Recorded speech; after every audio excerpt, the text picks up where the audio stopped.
I don't know what to do anymore. I don't. My my co-host tonight, BC and D Skitter, these guys are gonna help me kind of break this down a little What's up, bit and everybody? maybe give me a new perspective of maybe moving forward. So guys, how you doing tonight? Good. Good, good, Doing good, brother. good. So Kentucky football, is there really anything else that we can say about it except just pack it in for the year?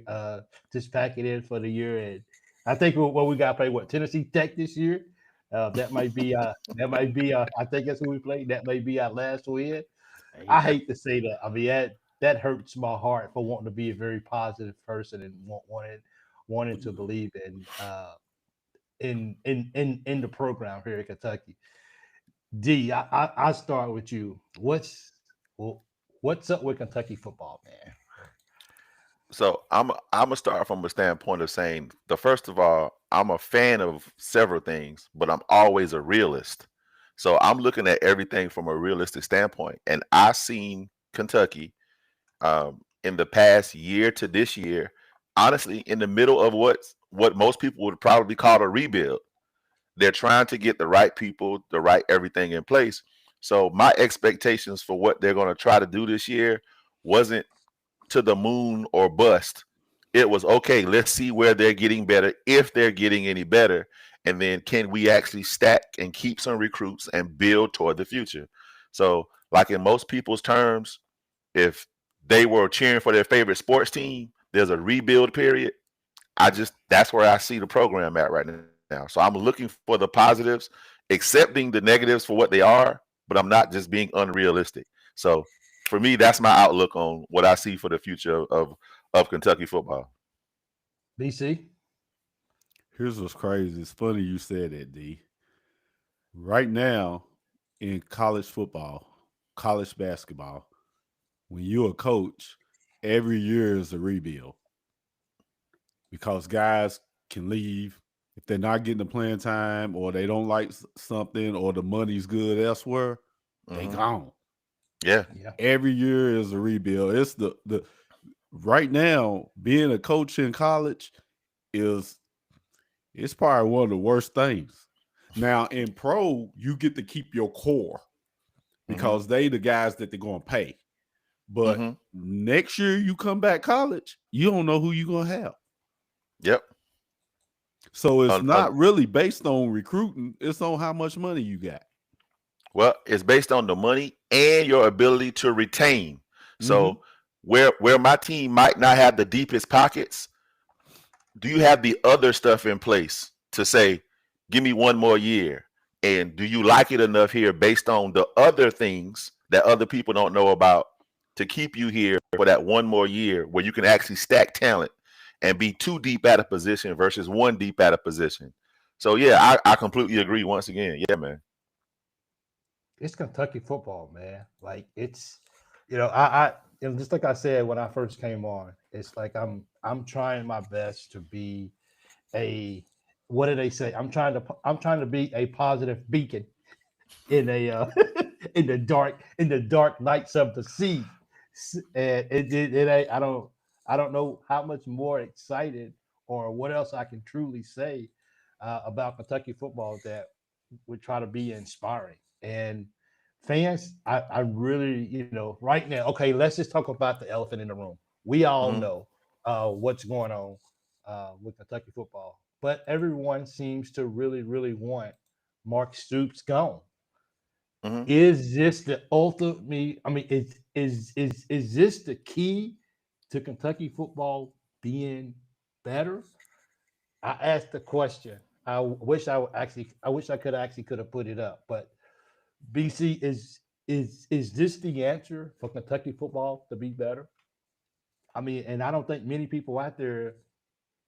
People might say, "Well, we need this or we need that," but I think it's almost like a census, BC, that people want Stoops gone. Man, I always told you it's different between fans and being in the locker room. Okay. I don't care if you get bring the spirit of John Madden back. You gotta have the players. Now the thing is, I feel Saturday night our players went out and played their hearts out. I don't think nobody on the fields out there play pimping. I told you that the last time. Yeah. But here's the thing: Saturday night, South Carolina was a better team. That's reality. They was a better team. I don't care if you switch the coaching staff.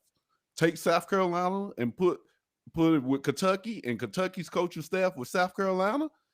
Yeah. South Carolina still will win. So it's like you want Stoops gone. Maybe if you say, okay, we need something new. We need another coach come in, change the temperature of the room. Okay, I get that. But what coach you gonna get when basketball gets all the money?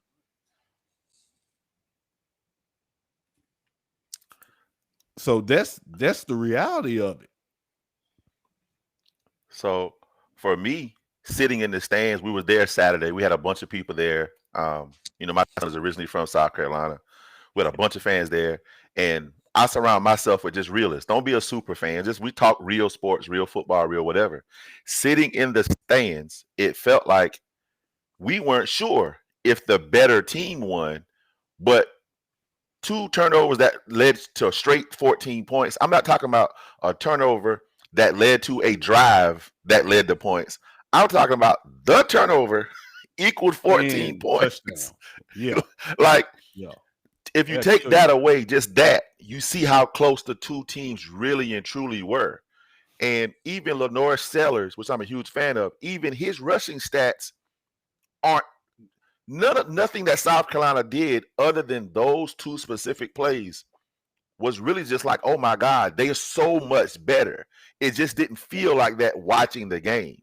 It really felt like, those 2 plays was, one thing, and you can dissect why he had the ball that long and different things, or the pass wasn't quite perfect, but it hit the receiver's hand, and instead of going down, it tipped up in the air, and the guy caught it and took it to the house. Sitting there watching it, it really felt like, God, was that the better team, or did we just catch some crappy breaks tonight? And yeah, don't get me wrong. I'm not saying that South Carolina is here and Kentucky's there. Absolutely, they both here, but Saturday night they were the better team. Got it. And the only difference between South Carolina and Kentucky is they got stud over a quarterback. Yeah, because we got to him 5 or 6 times where he literally could have, should have been down and kind of got loose. So yeah, that to me is a big difference maker. And I heard some Kentucky fans talking after the game. Well, see, that's why we need a so and so level quarterback. Yeah. And I was like, guys, Lenore's was a 3-star. Oh, well, that's different.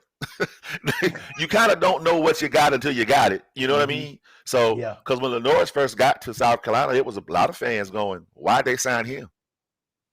So the highly touted is one thing, but do you see talent? And he got his chance, and the kid is excelling. And so I'm proud of him and proud for his family. But you're right. The difference in that game where we got in the backfield and they should have been off the field multiple times was him breaking those tackles, and just we could not get back on the field with our offense. So yeah, I agree. Those 2 turnovers. So I didn't see the pick 6 because I'm not sure. I think I was on my way to work or whatever. So and there's no need for me to go back and wallow in a sorrow and go back and watch it. I called myself wanting to go back and watch it so I could talk intelligently about the game. But I was looking at it, I was really like, I think my heart and soul is saying, please turn this off. So you're not gonna be disappointed. But I think especially after that first fumble and scoop and score, we just never.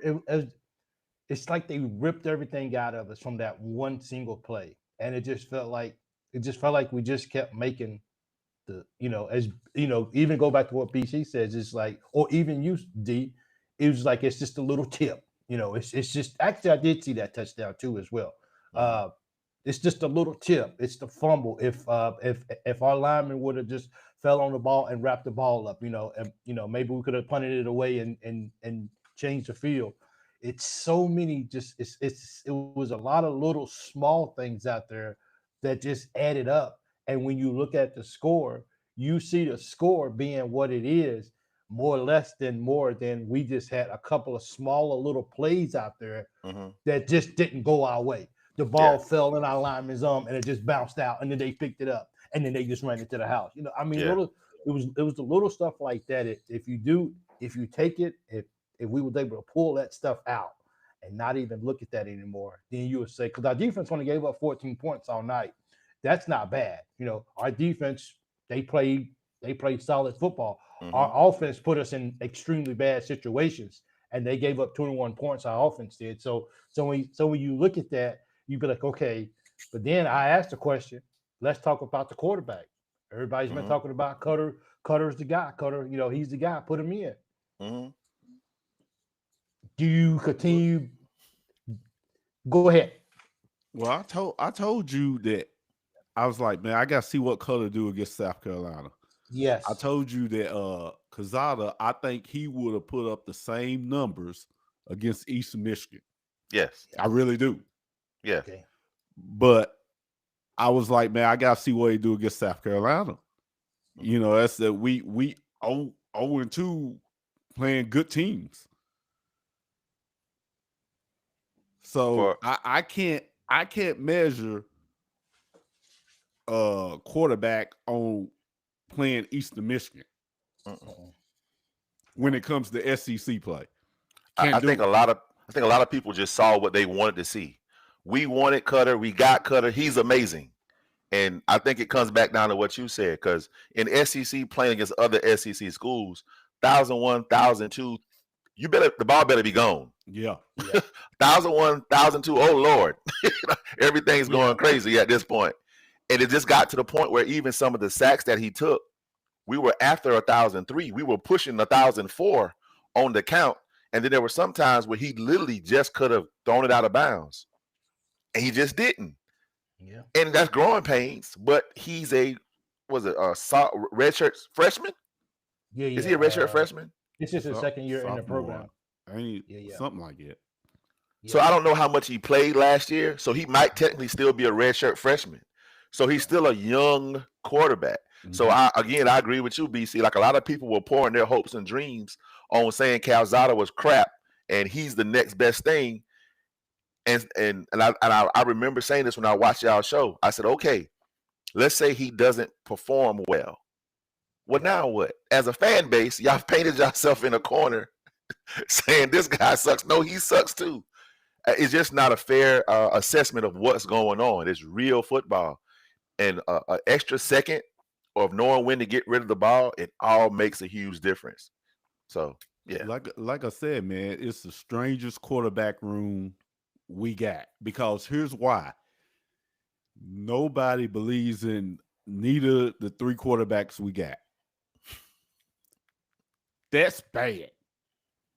Now, what's crazy is until Saturday, they had one quarterback on a pedestal. Yeah. And I actually like what his future could be just based on what we saw and the things he did do well, but the mistakes he made just shows him being a young quarterback in the SEC. So, yeah. This SEC football is a different beast. It's a gauntlet. It's hard. So, you guys, how do you guys feel about this? The year is what it is. We got to go to Georgia. I think we we play at Georgia this week. We do. It's at Georgia. So we could just ride with Cutter for the rest of the year. Let him get this experience.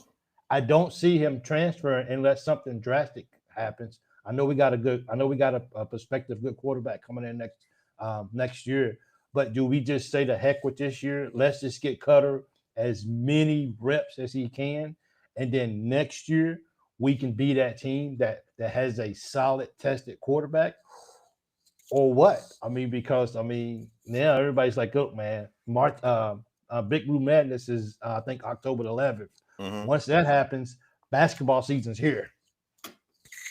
If football ain't doing well, people be like, who? Football what? We got basketball. So it's just one of those situations where we are sort of who we are this year. We got a quarterback that is young. We all know that. People still believe in him, I guess.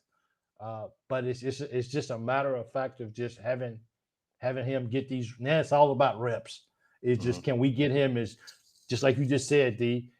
If we can get him the reps by the beginning of next year, hopefully sooner, he'll know that he doesn't have that 4 seconds in the SEC like he would have a 4 seconds against the Eastern Michigan.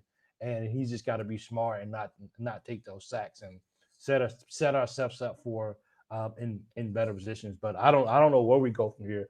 I've tried to stay positive, and I want to stay positive, but I don't know what to do. Yeah. Well, Cutter's a Kentucky boy, so the fan base wants to see him do good. Yeah. I want to see him do good. Yeah. But the game against Georgia, that's who you go with, Cutter. He's been named the starter already. They already announced it. Yeah, that's who you go with. Now he have another performance like that. Now you might have to go back with Calzada because he didn't have any turnovers. Well, if he hold the ball for 4 seconds, you might have to go to Calzada against Georgia because you're gonna get hit. Yeah, he's gonna get hit. And here's some another dogs over there. It is literally the dogs. And see, here's one thing about Georgia. Georgia's got to come out. If Georgia's got to come out and make a statement. Unfortunately, Kentucky's on the other side of the field. They just took this loss against Alabama, so these guys are going to be hungry, and they at home.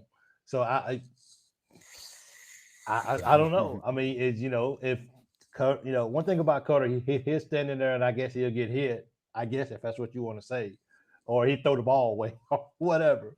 But Georgia's not a happy team this year. They just lost, and these guys they want blood.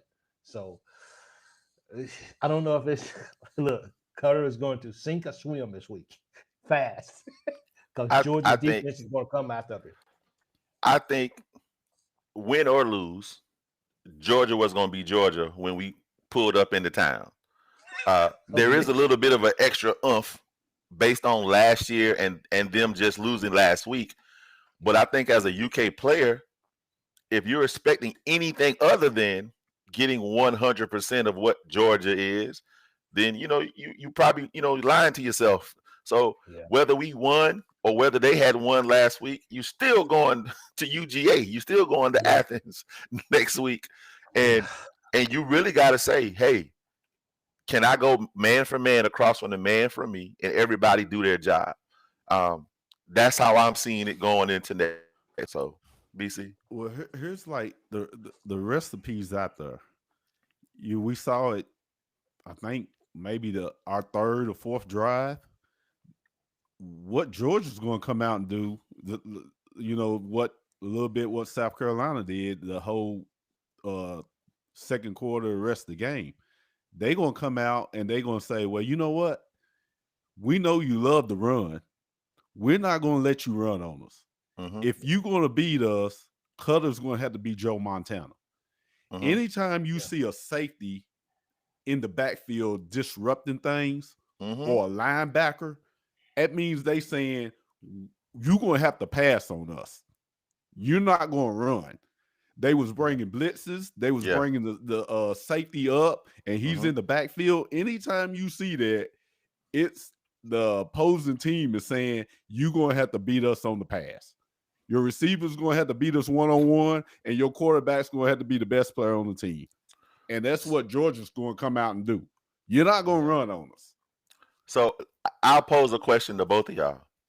Watching the game thus far, our line/running game, and then to me, it's the tight end room is where we have a really good advantage when you start bringing that safety all the way down, because then the tight end room just needs to get 7 yards, and then, work your way out, whatever happens from there. But if you keep moving the chains, I was a little disappointed watching that we saw a recipe for our tight ends to really be involved for the first 3 games. Yeah. And then watching this game, for whatever reason, we just kind of went away from it. If you're going to walk that safety up, then I'm going to work the middle of the field. Mm-hmm. And I'm going to make you decide whether it's going to be from the left or from the right.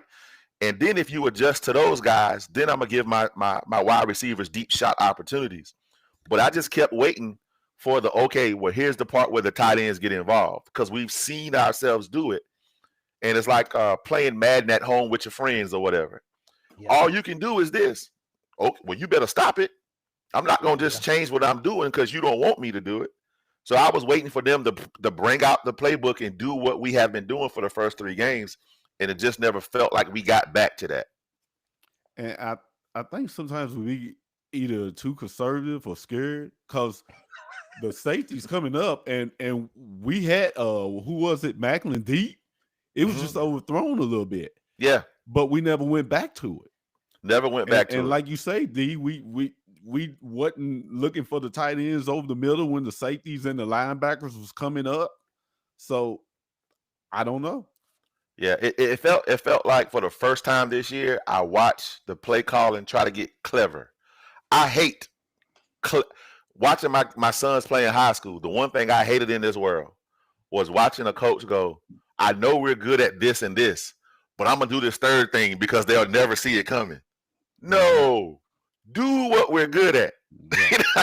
Yeah. Just do the thing. Give you. Yeah. And I believe the middle and deep passes was open. Because here's the thing, when for a quarterback, when it's one-on-one coverage, here's what could happen. It could be a pass interference, it could be a drop pass, or he can catch the ball, or interception. Yeah. Either way, the odds for you is better than the 2-1. Yeah. It's either way. You can ask any quarterback, especially on the professional level, any level. When they see one-on-one, the eyes get big. Yeah. Yeah. Because you can start setting up intentional back shoulder throws where everybody's running down, and then your guy knows at 20 yards, hit the brakes. The DB don't know that.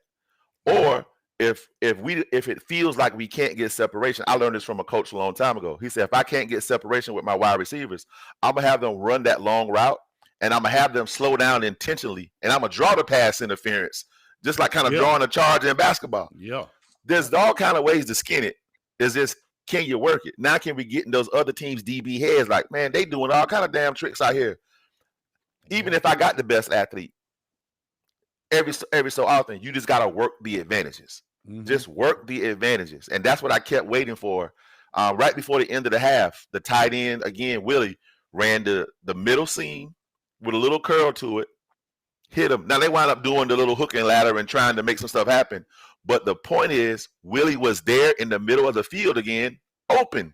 Yeah. And it feels like the second half, we just didn't throw to either of the tight ends. And I think both of those guys, 5 to 7, 11-yard routes, just go out, get wide, and catch the ball. Yeah. I think it was there, man. Based on what you were saying, BC, of them constantly walking the safeties down, it was. I think it was there. And also the slants. The slants are the longest pass routes ever. Because if you don't hit him off the line, he's going across the field. And you can hit him in the middle. If you don't hit him then, you can hit him over on the other side of the sideline. So look, as long as it's going by 1,003. As long as it's going by 1,003. Exactly. Yeah, we need to get some slants, because when you bring those linebackers up, those slants, they're gonna be open. And they could go for 6. You break a tackle. Ain't nobody right there to get it. I'm gonna keep it simple. I'm gonna keep it simple kind of person when it comes to sports. And high IQ plays are just as amazing to me as high athletic plays. Like I said, Coach, there's this little thing sitting out there where we can get like 5 to 7 yards almost every time. Well, every time you do that twice, that's a first down. Yep. Like just it might not be the prettiest whatever, but if we don't have that personnel, then work the advantages. And we've seen for the first 3 games that our running game, and our tight ends are what I feel, and y'all can tell me if y'all agree or disagree, is what's been showing us is our true advantage over other teams. I don't know why we didn't hit the tight ends. I mean, for me, when the season first started, I posted a question, and I was like, how many how many catches or how many throws would the tight ends have. And I was shocked at how much we used the tight ends the first 3 ball games. And while some here and there passes might have been overthrown a little bit or maybe underthrown, overall, those first 3 games, even against Ole Miss, those first 3 games, the tight ends was extremely reliable. Why do you walk in? Is that a Coach Stoops? Is that an offensive coordinator? Is it that they don't trust? Is it that they don't trust Cutter to be able to hit those tight ends? On the road, first SEC games. It's like you guys are going for these big plays where Kentucky football is. Since we're not the best at throwing the ball right now, it's about staying ahead of the chains and just moving the ball, keeping our defense off the field, giving our defense that much needed rest, going 3 and out every single time feels like, and putting your defense right back on the field. That's selfish. That's selfish football. And like D said, if you can move the ball and get 5 yards on first down, 5 yards on second down, guess what you get? You get another first down. And it ain't pretty. People might want to see the long bombs all game long.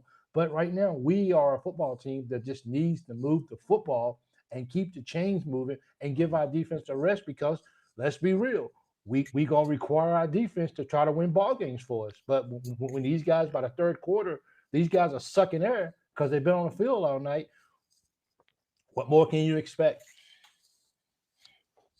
I don't know if you need to fire Stoops. I don't know if you need to fire the offensive coordinator. Oh, wait, we do that very often anyway, fire offensive coordinators. So maybe it's coming again. I don't know. And it feels so bad. It feels so odd for me to be negative about my Kentucky Wildcats that I love.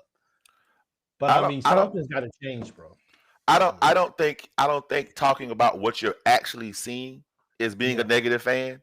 That's true. Yeah. But as long as you're talking about what you're actually seeing, then I can have a conversation with anybody all day. So that's like why I became a fan of listening to what BC's takes were, because most of them was based on actual football tells you this, this, and this. And so that for me was the biggest thing watching it. It was like we left our identity back in Lexington. Like we just did this thing 3 weeks in a row and it's working. It might not be what other teams are doing. Who cares? Like, do what we do and then kind of go from there. So that's my little 2 cents on that. Well, heck, South Carolina, they was using their tight ends. They got some big tight ends that was catching the football Saturday night.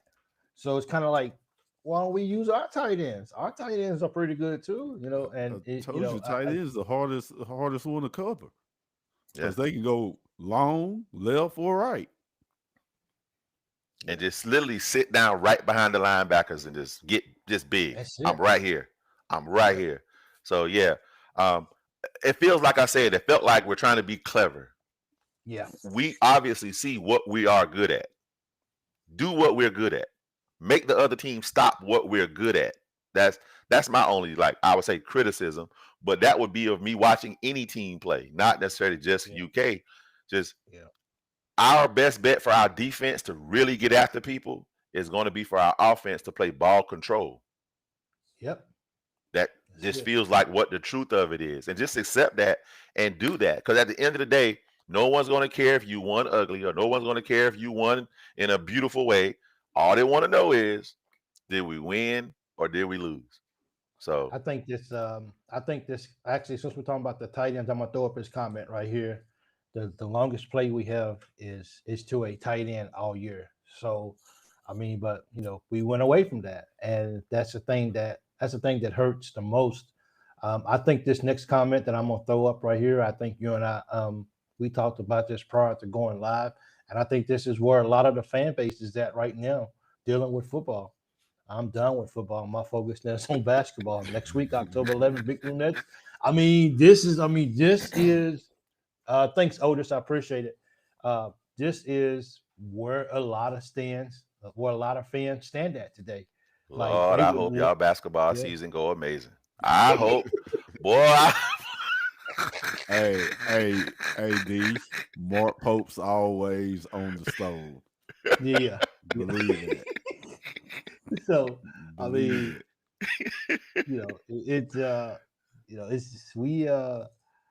What was the fan reaction last year to how far the team got and or came up short? The basketball team. It was one point they was talking about, shoot, Mark Pope need to leave. It was people in the chat. We need to get rid of Mark Pope. Yeah, but you know what? I mean, for real. I mean, it was a lot of people that it wasn't everybody. Everybody, and as a Kentucky fan, wasn't 100% sold on Mark Pope being the coach at Kentucky. A lot of so they're sold this year. I mean, it's of course you know how it I'm is asking. So they are sold this year for right now. Well, I don't know if those same people man. have. Yeah. I don't know if those same people have crossed over. Yeah. But we're very excited about the possibilities of what Kentucky basketball can be this year. Yeah.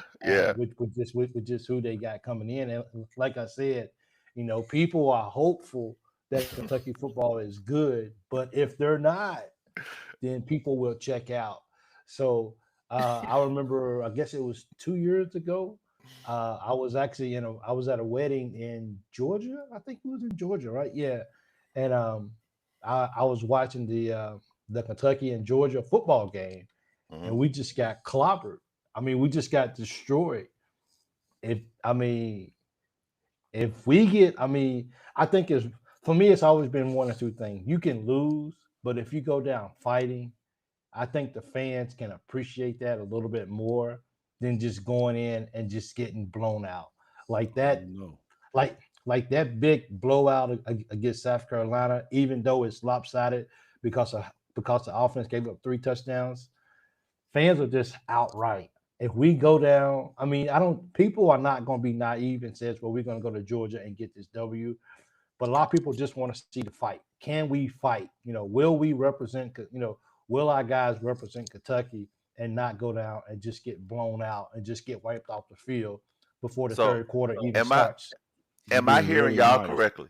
If I'm hearing y'all correctly, when y'all say, am I hearing y'all correctly? No, you hearing Mike. If I'm hearing Mike correctly. So if we got low expectations for a team and the team don't do well, it's fire the coach. If we got high expectations for a team and the team don't go well, it's fire the coach. Is that what I'm hearing? Hey man, look, I've been a Kentucky fan all my life. Yeah. It's like this. Especially now, you make bowls in football, you're all right. Yeah, just make a bowl. In basketball, yeah. Being a coach at Kentucky, well, basketball is equivalent to being the president of the United States. Gotcha. It's day to day. Got you. I'm just saying. I'm just being real. It's day to day. 1 week you could be up here. The next week you could be, hey, get rid of him. He needs to go. I was in town last year when y'all's last coach came to town. Okay. And downtown was sad. I mean, boy. Yeah. I was like, oh, God. Yeah. So I get it. That was one game that, that was the one game that we couldn't lose. And it's like Arkansas just kind of just beat up. But so hopefully we can make that up this year. What's up, BC? Now think about this. Kyle Perry had a wonderful tenure at Kentucky. Yeah. Anywhere else, he's a god. Yeah. But at Kentucky, it's a totally different animal, man. Yeah. It's a totally different animal. It's what have you done for me lately? It's year to year. It's game to game. It's a different animal in Kentucky, man, when it comes to basketball. So let me be 1,000% clear. I'm saying this. I believed enough in UK football and their plan and what they're doing that my son is there, right? So I'm in. I get it, but I'm also a realist watching the process and watching what they got to figure out. I was talking to this fan, a UK fan, at the South Carolina game, and they were like, wait a minute. This fan experience is next level. as far as the ambiance, the atmosphere, the sound system, everything was just, oh my God, it was just hitting, the light show, everything. And what I said to him was, I said, you do know that this sound system, the light show, the fan experience was happening even when South Carolina football sucked. You do know that, right? They didn't just turn all this stuff on because they started winning last year. And he was like, well, what's your point? I said, I've been to Kentucky games all this year, and you can leave your hotel 2 hours before kickoff and find a park right next to the stadium. Like, where else in the SEC does that happen?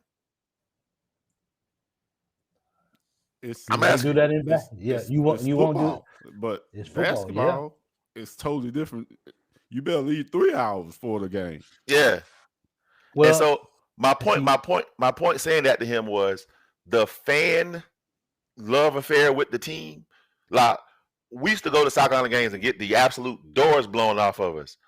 We still had a great time at the games, but we just talked crap about the team on the way out. So we were going regardless. You get what I'm saying?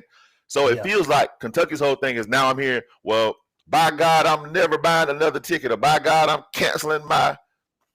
Okay. Either you are a fan or you aren't. Now, you can be in love with your team. There's a lot of NFL teams that suck. They got a fan base that ain't going nowhere. Say what now? My Tennessee Titans. hey, listen, based on our standards, we want to give Cam Ward back. Because right now, is he struggling or the team struggling? No, Cam Ward. It's the team. The team is struggling. Mm-hmm. So, yeah, I saw him the other day talking about, look, we getting our behinds towed up. It is what it is. We're trying to get this thing right. So that's what I'm seeing. I'm seeing this one fan was getting mad at me who was sitting there talking. He was getting mad at me. You're talking bad about the UK. I said, sir, I'm not talking bad. I'm talking about what I see. So he says, what about our stadium ain't so great? And I said, I'm not saying the stadium isn't great. I will say, y'all the only SEC stadium without surround sound. That don't. Y'all UK got 2 speakers at the end of the stadium. I was like, to me, that's what they say, win in the margins. So why can't the football game day experience entertain the fans regardless? And we want to win. We want to win. But if we're going to win in the margins on the field, I think we got to start winning in the margins surrounding the team as well, with all the details that go into what presents a good time for the fans at the game. So I think that's a big deal too, myself personally. It's a basketball school. Yeah. I bet you they got I bet they got surround sound at Rump. It's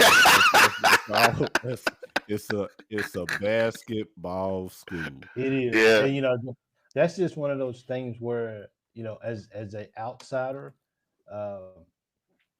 well, I mean, let's be honest. I mean, when people talk about Kentucky, they talk about Kentucky basketball. They don't really talk about football, because football is never, and that's why, of course, you do too as well. That's why if Kentucky makes a bowl, and if they only win 6 games but make a bowl game, people are not necessarily happy about it. But people say, okay, at least we made it to a bowl game. At least we did. At least we met the quota of playing one more game. But Kentucky, when it comes to basketball, like people want, as I said before, people want to believe in Kentucky football, and people would love for what was it, 2000? What was it? The year that we went to the Citrus Bowl. Like, that's a rare year for us. And while people love Kentucky basketball, people was locked in to what the football team was doing because they really wanted Kentucky football to really be good. But when Kentucky football is not good, which is, hate to say it, and don't shoot me, which is not often, people are just so ready. Yeah, people are ready for basketball. Help me define what is a good outcome. What is the level? How many wins every year is the expectation that you guys think the average fan has? And then what's the expectation that you guys have every year? With everything considered for UK football, what is considered a quote unquote good year? And then everything above that is like icing on the cake. The expectation changes every game. Gotcha. That's what I'm saying. It's like at the beginning of the year, that's like I said, at the beginning of the year, everybody's good. When you haven't played a game, everybody's good. Everybody's Yeah. happy. Everybody's hyped. Yeah. But now Kentucky's 2-2. It's like, man, now it's bold. I want to see Kentucky football make it to a playoff. Gotcha. That's what I want to see them get to is a playoff. But it's every game. Now it's, can we get to a bowl? Yeah. That's the expectation now. That's Gotcha. the expectation starts off high, but in reality, it's really a bowl. Yeah. So the real answer is qualify for a bowl game. That's In a it, sense, pretty much. And then everything above that is icing on the cake. Ride with it. Have fun. Celebrate it. Because a lot of the expectation is in a sense of a lens of the basketball. Got it. Yeah. It's like, we're Kentucky. We need to be here. But then it comes down as the year goes on. We need to make a bowl. If we don't make a bowl this year, hey, Stoops got to go. Gotcha. The year Mike was talking about, Stoops was in heaven. Yeah. Oh yeah. They build, they want to build a statue, but I think when you look at, and of course Vandy is playing freaking fabulous ball. They probably get they will probably get their first loss this week against Alabama, but they still have nothing to put their head down for. Well, maybe, absolutely, maybe, because Vandy's just finding ways to win. They're actually playing at Alabama, so that's the advantage of Alabama. And this their revenge game, man. This Alabama's revenge game from last year, right? Yeah, but that feels odd saying maybe in the advantage in saying Alabama might have the advantage because they at home against Vandy. That feels artificial. That feels like I just said that because I'm AI. But my point is Alabama like they used to be. Yeah, but my point is, like, Kentucky, part of winning those games is, can you beat a Vandy every year? Can you find a way to start by beating South Carolina? Of course, we ain't playing Missouri a whole lot more. When we was playing them, can we beat Missouri? It's certain teams that, if you want to call, it's certain teams that you can say, okay, the Georgias, the Alabamas, maybe most likely the Tennessees. Those are maybe, as people were saying, maybe like a 4-loss season. Those are the teams that you kind of say, okay, these teams are most likely going to beat us. So that means between our little small games that we get, which is about 3 a year or whatever it is, and then 3 more at least SEC wins if we can. But we can't even win SEC games. So the expectations for me is what's the recipe to get to 6 games and get to a bowl game? Of course, it ain't gonna be a good bowl game, but at least as I said, at least you do the minimum to at least get to a bowl game. And watching the Ole Miss game and watching the South Carolina game, do y'all two feel like we were just outclassed, or do you think we just lost those 2 games? I think we just lost. I think our guys played hard. Yeah, and just lost. And a couple of things would have went this way versus that way. We could have been the ones winning too. A game of inches. Yeah. Sometimes you just have to look and say, man, that guy was better than me that night. Yeah. What do I need to do to get better? Yeah. Sometimes you have to do that. The sense I heard from last year from people was, from the kickoff by the end of the first quarter, fans were basically like, we're going to lose. That team is just better. From what I've seen at the Ole Miss game and the South Carolina game, I didn't walk away saying that was just a better team. They were better that night. They won instead of we won. So to me, that ain't a win, but it's definitely a step in the right direction. But I don't think most people want to have that much nuance. They just want to be mad or happy. so I get it. But when we go this week, we go in between them hedges. Yes, sir. Georgia's a better football team. Yeah. No, yeah. Hey, let's put that disclosure out there right now. Well, because I'm just being honest. Because what we know is Georgia got 1s and 2s, and then their 3s might be a little shaky. But the 1 and the 2 at every position is legit. You know that going to play Georgia. You know that. So let me ask you guys a question. You talk about the players getting outplayed, or just saying straight up, these players was better than me. Doesn't that apply to the coaches too? Doesn't that apply to the coaches saying, you know, I got out coached tonight. These guys, they maneuvered, they were smarter than I was tonight. How do I, as a coach, how do I get better so that I can out coach the person the next ball game?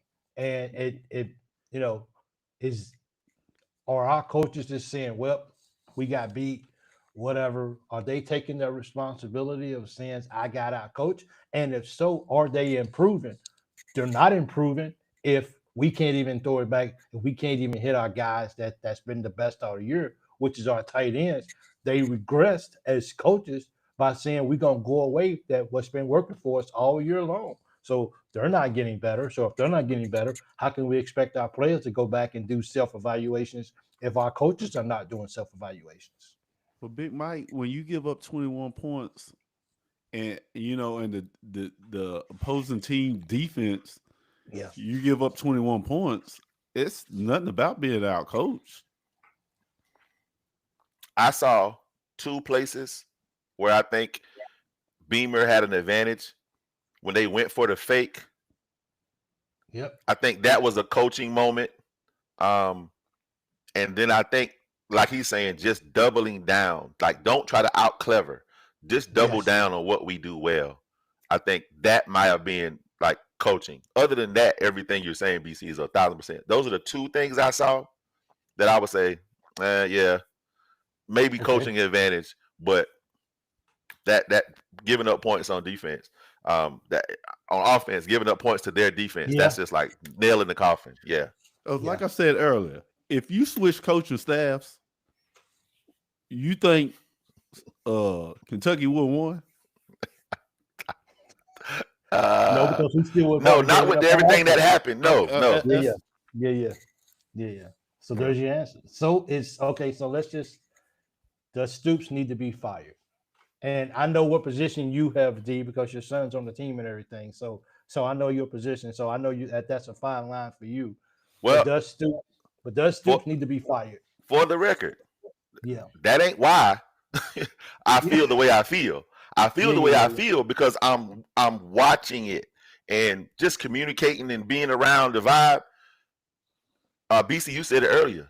The players have not tuned him out. The players are still bought in. That's just my opinion based on just being there and seeing. This ain't a quote from nobody or nothing like that. And then if you guys watch the post-game interview from Cutter and the running back, I think it was Dowdell. I think both. It was McGowan. McGowan. If you listen to both of them, those aren't starters or players who are tuned out and have given up.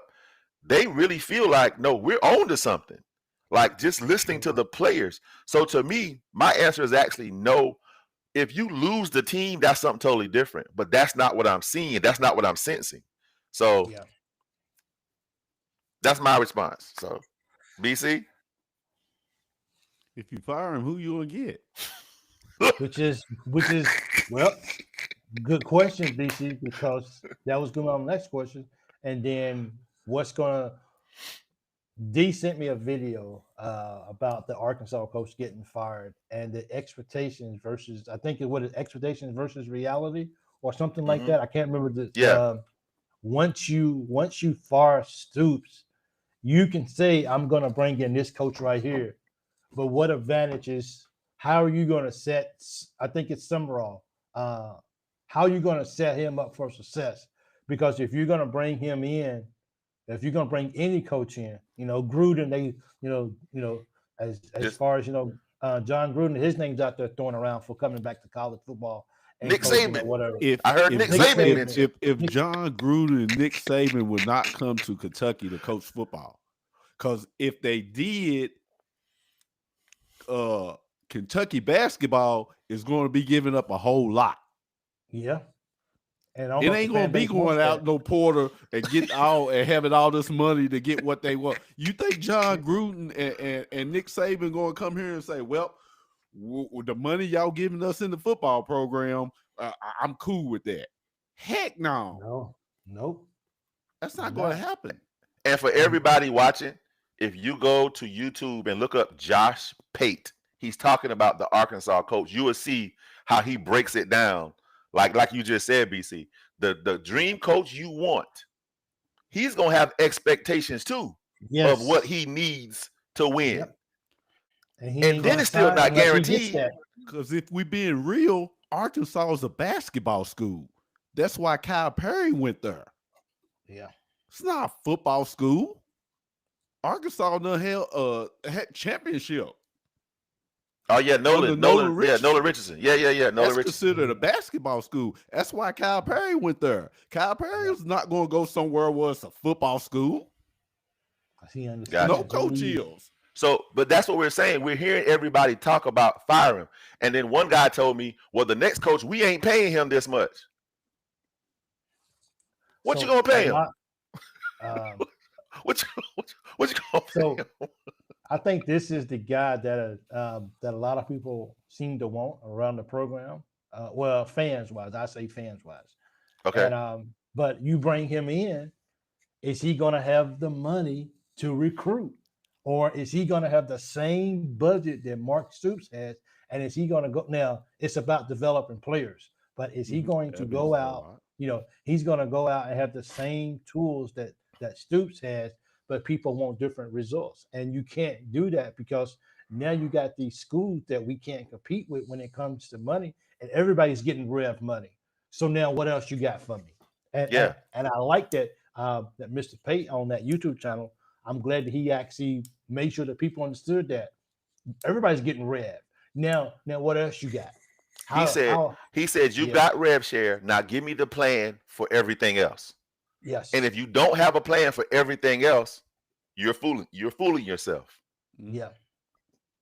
Pretty much. So, I mean, because John I think he coaches Tulane right now. And, you know, Tulane, you don't really hear too much about Tulane in basketball. Once in a while you do. I don't keep up with Tulane. I'll just be honest with you. So I don't know if they're in the news a lot. Are they just having is Tulane just a really good team? I mean, I'm asking. I don't know. Are they just that good? Has he done that good of a job there? He's been successful since he's been there. He's definitely been successful since he's been at Tulane, and so everybody, a lot of the fan base thinks that he's the best guy. That he can be one of the best guys for the job. If you replace Stoops, are we willing to pay Stoops money? I mean, if I'm Stoops, I'd be like, I'll go away. Just give me my money. It's like, can I ask y'all a question? Mm-hmm. Yeah. When Urban Meyer left Florida, what did he go to? Ohio State. Is that a football school? Yes, when Nick Saban left LSU, where did he go to? Alabama. Yeah. These coaches aren't stupid. No, they're not. So they know where to go. If you could get a guy that's been baptized in the blue to come to Kentucky, but it's about this right here, like we're talking. Yeah. Yep. What's he going to have to work with? 2015 no more, bro. It's not 2020, 2021 no more. The only reason the 3 coaches that they wanted in basketball didn't come because of the expectations. Yeah. It wasn't because of the money. Yeah. It was why leave where I can coach until I die to come to a school where I'm on the stove. Yep. All right. I think so. I was looking up the Tulane, John Summerall, and his team is holding a 9-2 record and a 7-0 conference record. So people are basically saying, bring him to the SEC and he's going to do that for us at Kentucky. It's a different animal in the SEC. Different animal, bro. Yes, bro. It is. Yep. You got to have money to win in the SEC. You got to. And I want to say this. You have to have the other stuff. I made this known when I spoke to some people. I said, as recruits come to a UK game. The kids we're trying to get to commit here, and they got to pay for their own parking. Now, that's not an NCAA violation. I've been on a lot of recruiting visits in the past 2 years of my life. Yeah. When you come to a UK game, I came to my son for his official visit during the season, so that wasn't a thing. But if a kid just coming to check out UK, come to the game, watch it. As a parent and a kid, if they're telling you, you got to find your own parking, That is such a small thing. But why is that an issue we're even having? Every other place we went, recruits meet at this location, park here. There's going to be a golf cart here to take you guys over to the stadium. That's such a small thing, but it's also something you notice when the other team doesn't do it. Yep, you sure do. So that's what I say, win in the margins, not just on the field. That stuff matters. Let's say a kid and a parent is Kentucky and another school is really close. Maybe even the money's really close. Now, all that other stuff matters. Yeah, it does. It all matters. Our athletes, freshman year, I don't know if it's a tradition or not.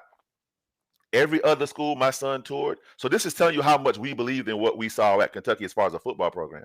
Every other school we toured, the freshmen, all the athletes were living in apartments on campus.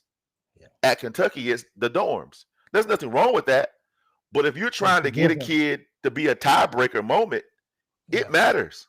Yeah, it does. So the margins have to mean something.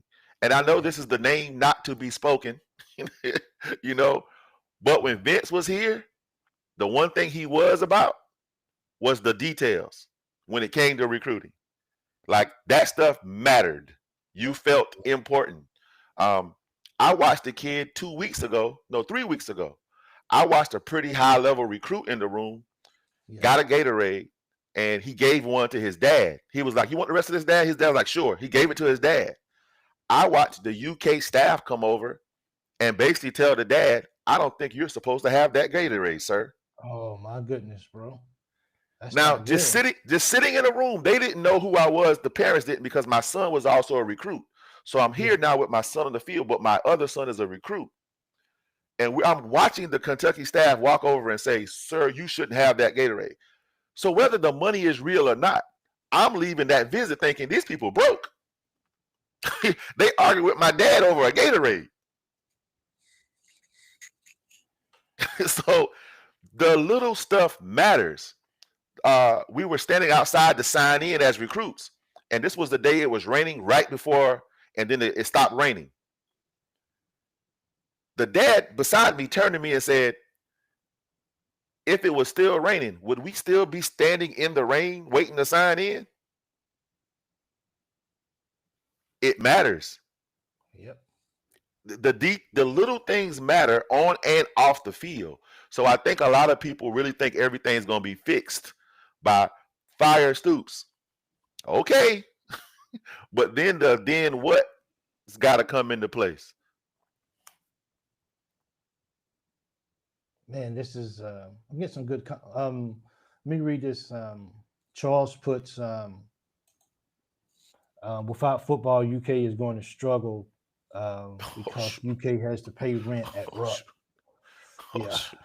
So man, dude. Let's see. That's actually a good statement. If you start tanking the football, quote unquote, take the money. Well, the money football generates help fund basketball. So I want people to, yeah. I was trying to find Glenda had a comment that ran past me that I wanted to see if I can throw up. You mind if I ask BC a question? Yeah, absolutely. Go. Yeah. BC, the examples I gave you, if you were bringing your kid on a recruiting visit, and those examples I gave you, not that you would make a big deal out of it, but would you pay attention to that stuff? Would it make a difference? Yeah, especially if other college teams are doing it.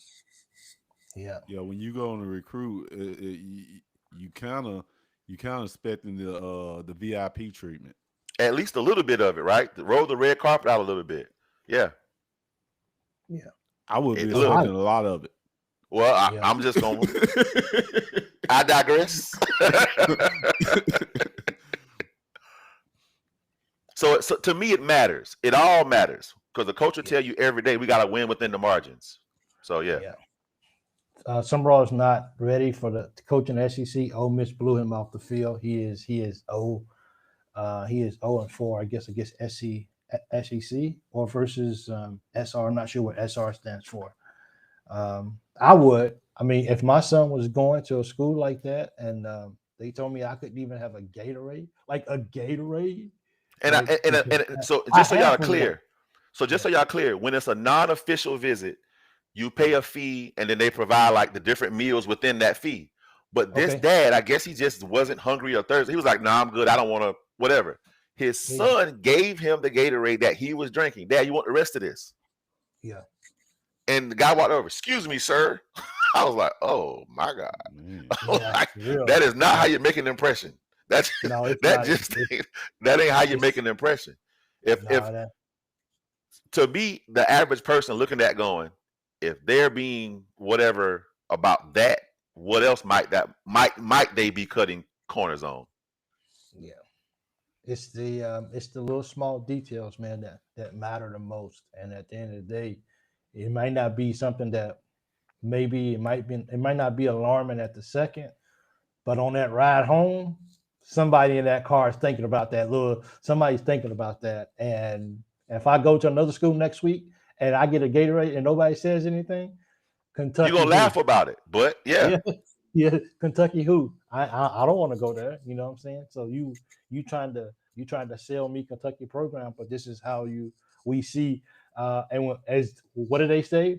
When people show you who they are, believe them. Yeah.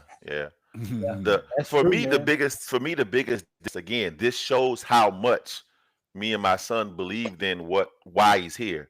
But for me, the biggest difference to me personally was the housing. Yeah. It's different. I mean, different. I need y'all to hear me on that. Wow, the athletes coming in, the housing is, when I say night and day, is night and day. I'm not joking. Well, I hope they can. I mean, that all starts with the AD, though, right? Shouldn't the AD make sure that this stuff is taken care of and that the improvements are made? And I mean, he's at one point, I don't know if he still was, but he was kind of. Somebody can correct me if I'm wrong, like the chairman of the board or whatever they call it. He had a pretty high position on it, so I'm pretty sure you know what's going on around the league. You know what your competitor. Pepsi knows what Coca-Cola's doing. So you're supposed to know. Yeah, it's a yeah. basketball school. Huh? Yeah. Basketball school, fellas. You're supposed to at least know what the best practices of your competition is. Yes, you should. And anything you can match, you should definitely match it if it's not going to move the bottom line. Like I said, control the stuff you can control. I believe that there's a couple of freshmen on this team. My son is one. Of course, I'm biased, but there's another kid. Just look up number 4 on defense. He's a safety. Okay. Man, oh boy. Number 30 on defense. He's a DB. We got some kids in the chamber right now. And what I kept reminding some fans of, y'all do know not only the coach y'all want to come, but the players y'all want to stay are watching how y'all treat people right now. Yeah, that's true. Why wouldn't you pay attention to it? Yep. So they watch them cheer for Cutter nonstop, right? Yeah. And as soon as he got in his first game, didn't go great. Well, damn, they done turned on Cutter. So I just think they got to be the big media outlets that constantly spin nothing but negativity, and the fans that constantly spew negativity. Yeah. Look, you ain't got to tell me but so many times I ain't welcome at your house, and I ain't going to want to come back to your house no more. So I think they just got to watch. They're creating this endless cycle of negative energy around the team, and then wondering why more people aren't lining up to buy into it. But the players are on point with the mission that the coaches are putting out. Again, we all said that we felt there's some simpler things that the coaches could have probably done. Stick to what they know, do what works, don't overcomplicate it, but other than that, I believe the players are fully locked in, man. That's my humble opinion. That's good. Well, that's our Monday night show, guys. BC, D, appreciate you guys for jumping on. What was you talking about? What Stoop said? Oh, yeah. 1 second. Let me see if I can get to that right. Okay. Let me try to do this right here. And then, okay, let me see if I can do this right fast. I think it's this right here, right? Yeah, it's right here. So this is, I'm pretty sure a lot of people saw this. I don't know if it was just him being sarcastic or whatever, but I'm gonna throw this up on the screen right here. Fallen Kentucky's humbling 35. Basically, Coach Stoops is saying starting next week, fans will be able to dial into a hotline or use a new app, call a play to vote on each snap in real time. Offensive coordinator Bush Hamden has expressed mild concern, especially after learning one early fan submission was double flicker to the mascot. But bro, I mean, you can't make this stuff up, bro. Like, it's just this has got to be sarcastic, right? Yeah. Surely, Yeah. yeah. It definitely has to be that. It has to be. I gotta believe being a head coach in the SEC takes some years off your dang life. I swear, it has to be, man. It has to, bro. Stress. Oh my God. That's funny. Like, I know this ain't true. This can't be true. But I guess it's it's one of those things that I guess let me give it a heart. I think trying to figure this out. But anyway, man, that's BC. Everybody go out and get that app so everybody can be offensive coordinator for everybody be offensive coordinator for the Kentucky Wildcat football team. And let's see if we can draw up some Madden football plays or whatever. So, hey guys, He's just saying how he feels.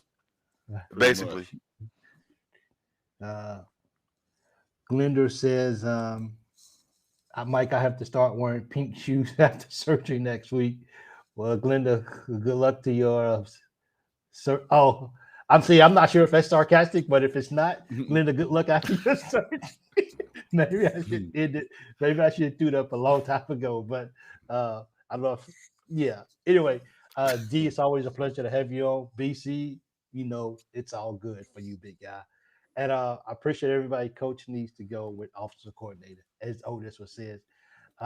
Anyway, hey guys, I appreciate all of you guys. Thank you so much. I appreciate it.